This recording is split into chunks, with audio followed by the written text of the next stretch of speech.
right, I am back out on the trail. Today I am at a state park about an hour south of the Twin Cities at Nerstrand Big Woods State Park. And it's a beautiful day out here today. You can hear the birds just singing.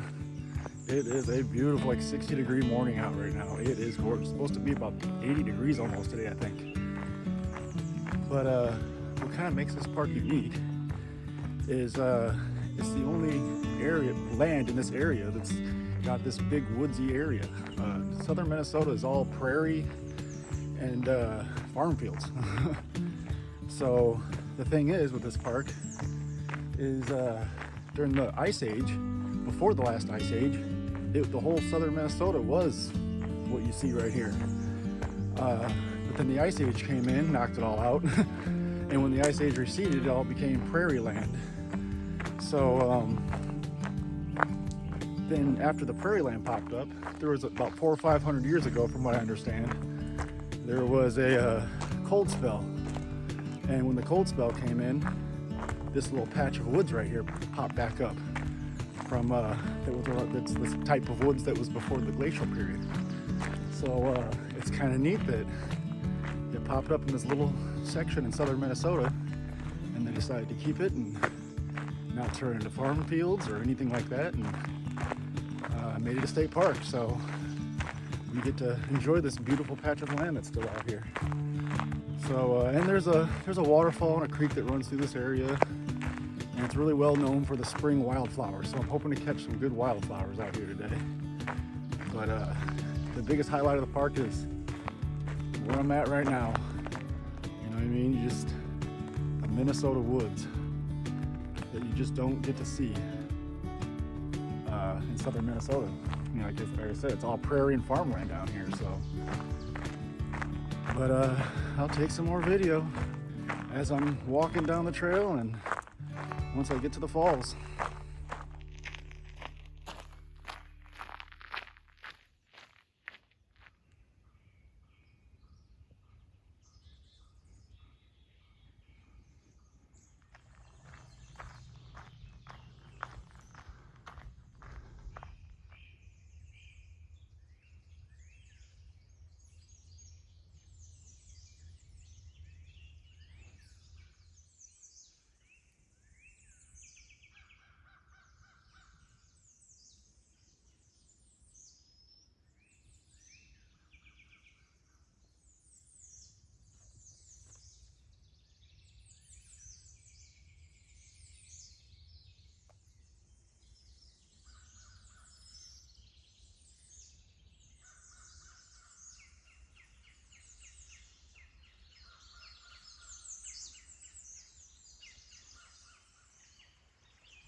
that does it for this hike. Beautiful, beautiful park. I'm gonna sit here and get something to drink and eat a little snack before I take off.